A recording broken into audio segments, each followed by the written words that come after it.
Welcome back friends I hope आप लोगों को मेरे प्रीवियस वीडियोस पसंद आए होंगे और समझ में भी आए होंगे। तो फ्रेंड्स आज मैं डिस्कस करूंगा HTML CSS के बारे में। CSS क्या होता है और इसको कैसे हम लोग यूज़ करते हैं अपने HTML डॉक्यूमेंट्स के अंदर, ये सारी चीज़ें मैं आप लोगों को समझाने की कोशिश करूंगा आज के इस वीडियो में। ओके फ्रेंड्स, तो सबसे पहले चीज़ आती है CSS क्या होता है। CSS describes how HTML elements are to be displayed on the screen. मतलब CSS जो हमारा HTML डॉक्यूमेंट होता है, हम उसके अंदर टैग्स काफ़ी सारे यूज़ करते हैं। मैंने आपको पहले भी बताया था कि जो हमारा HTML डॉक्यूमेंट होता है वो एक एलिमेंट्स से मिलकर के बना हुआ होता है, और एलिमेंट्स किस तरह से डिस्प्ले होने हैं, ये हमारा किस तरह से हम लोग एलिमेंट्स को डिस्प्ले कराते हैं, करा सकते हैं, ये हम CSS के थ्रू करते हैं। कुछ जो डिफ़ॉल्ट सेटिंग्स होती हैं वो सारी तो ब्राउज़र को मालूम होती हैं, बट हमें कैसे अलाइनमेंट और उसमें एडिशनल स्टाइल्स कैसे हम लोग कर सकते हैं, वो सारी चीज़ें मैं आपको इसमें बताऊंगा CSS के थ्रू। उसके बाद में CSS stands for cascade style sheet. इसका जो फुल फॉर्म होता है वो कास्केड स्टाइल शीट होता है। ओके फ्रेंड्स, तो उसके बाद में CSS can be added to HTML documents in 3 ways. Friends, इसका जो ऐड करने का हम लोग स्टाइल्स दे सकते हैं वो 3 तरीके से दे सकते हैं। ओके, पहला क्या होता है कि हम इनलाइन स्टाइल शीट यूज़ कर सकते हैं। मतलब जो एलिमेंट को हम स्टाइल देने जा रहे हैं, जैसे हम अगर एक जो मेरा स्टाइल शीट है वो हम इंटरनल, मतलब जैसे मैं यहाँ पे एग्जांपल के थ्रू आपको बताता हूँ कि मेरा एक H1 टैग है, उसके अंदर मैं जो स्टाइल एट्रीब्यूट यूज़ करूँगा ये होता है internal inline style sheet. Okay friend, उसके बाद में आता है हमारा ये इनलाइन स्टाइल शीट होता है, फिर आता है internal style sheet. Internal style sheet क्या होता है?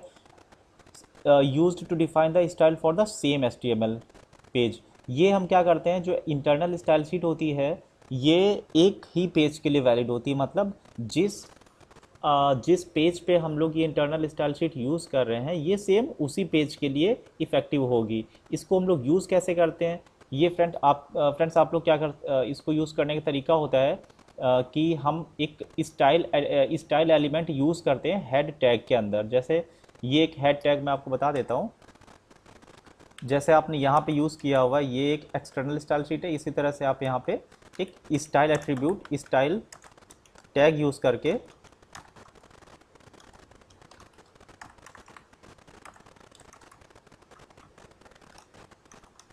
यहाँ पे स्टाइल शीट को डिफाइन कर सकते हो। ओके फ्रेंड्स, तो ये होता है हमारा इंटरनल स्टाइल शीट।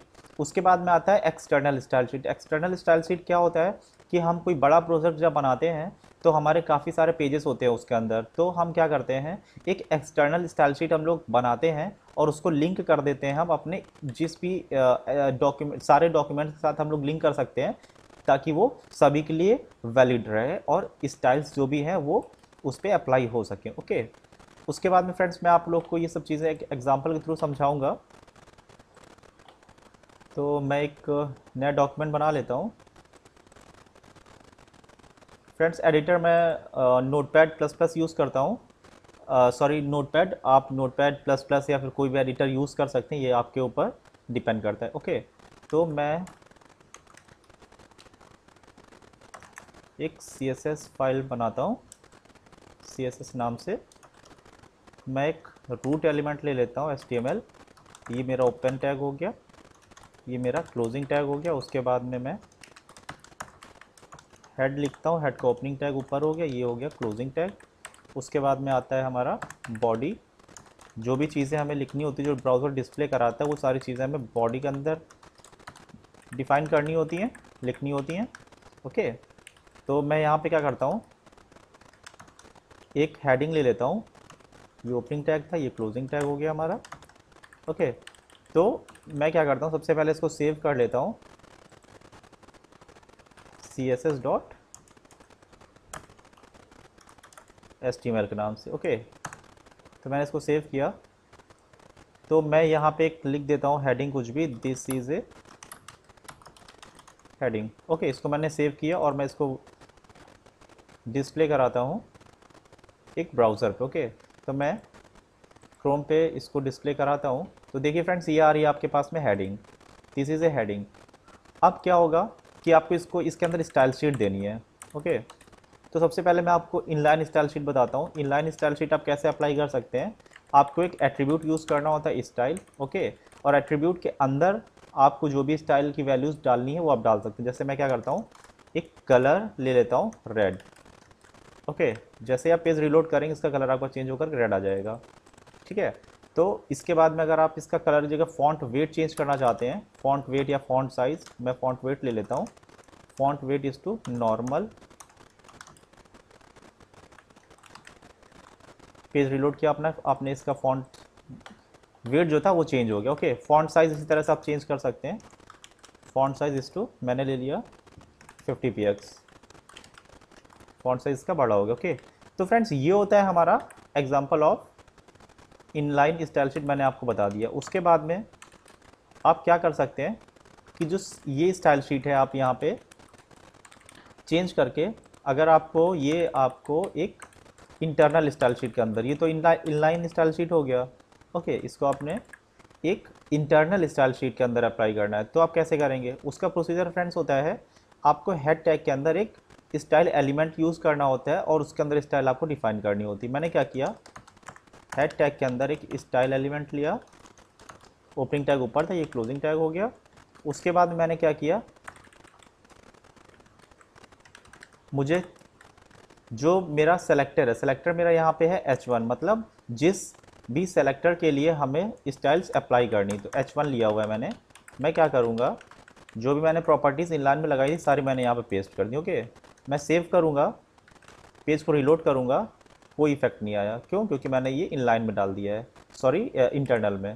फ्रेंड्स अब मैं क्या करता हूँ कि अगर इसको मैं एक कमेंट के अंदर डाल दूँ, कमेंट मतलब मैं क्या करूँगा, इसकी जो स्टाइल्स हैं वो बाय जो डिफ़ॉल्ट ब्राउज़र की सेटिंग्स होती हैं उसको मैं अप्लाई करना चाहता हूँ। तो मैंने क्या किया, यहाँ पे हटा दिया। फ्रेंड्स ये कमेंट होता है, आप इस तरह से स्टाइल के अंदर कोई अगर आपको कमेंट डालना है तो आप इस तरह से यूज़ कर सकते हैं। मतलब ब्राउज़र ये चीज़ रीड तो करेगा बट वो आपको डिस्प्ले नहीं कराता है, अप्लाई नहीं करता है जो आपकी डॉक्यूमेंट होगा उसके ऊपर, ओके। तो ये आपका हो गया इंटरनल स्टाइल शीट। अब आता है तीसरी चीज़ था आपका external style sheet. External style sheet में फ्रेंड्स क्या होता है कि मैं क्या करना चाहता हूँ कि एक्सटर्नल स्टाइल शीट आपका आता है ये, ओके।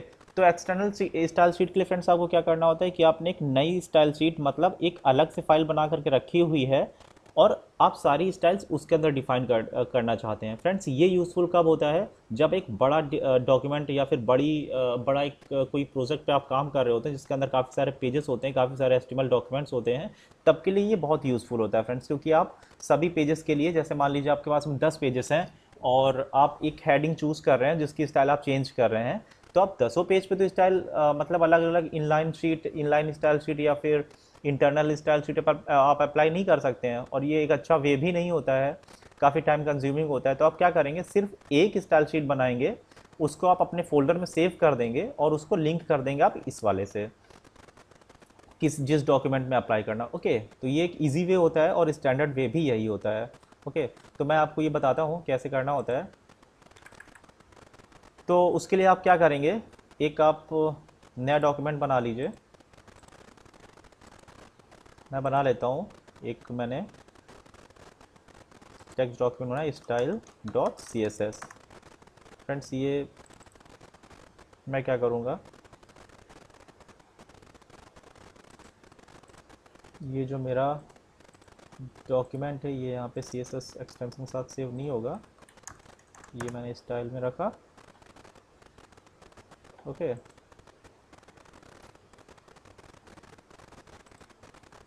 आप क्या करेंगे कि आपके पास एक ये हो गया, आप इसको हटा दीजिए, ओपन कीजिए आप इसको स्टाइल, और आपको ये स्टाइल शीट इसके अंदर डालनी है। तो आप क्या करेंगे, H1 को कॉपी कर लीजिए पूरा, यहाँ मैंने पेस्ट किया, सेव एज style.css, ओके। इसको आपने यहाँ पे सेव कर दिया।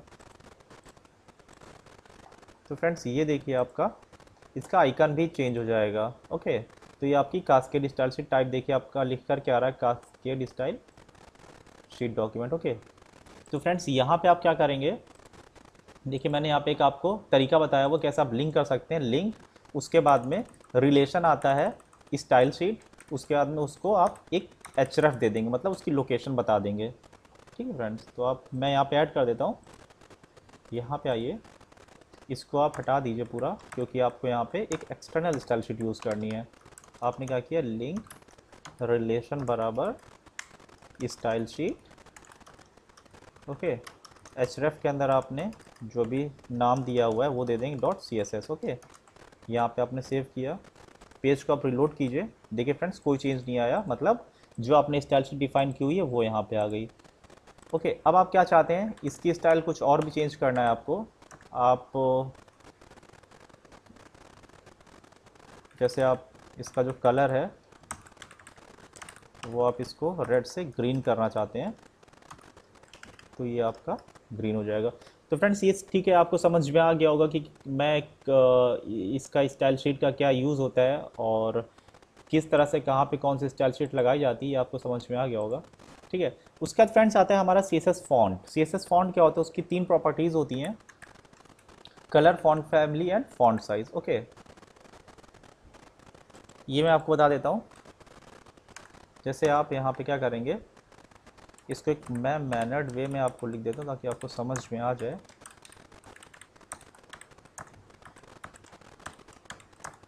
ओके, तो यहाँ पे आप फॉन्ट, पहली चीज़ थी फॉन्ट, कलर मैंने आपको ऊपर बता दिया, font family. Font family friends मैं यहाँ पे एक एरियल ले रहा हूँ। ओके, तो आप जब रिलोड करेंगे इस पेज को, फॉन्ट फैमिली ये आपकी एरियल आ रही है। उसके बाद में इसका एक प्रॉपर्टी और होता है फॉन्ट साइज़। फॉन्ट साइज़ मैंने आपको ऊपर बता दिया। फॉन्ट साइज़ आप कुछ भी स्पेसिफाई कर सकते हैं, जो भी आपको सूटेबल लगे, 50, 100, कुछ भी आप कर सकते हैं। ओके, उसके बाद में इसकी एक प्रॉपर्टी होती है फॉन्ट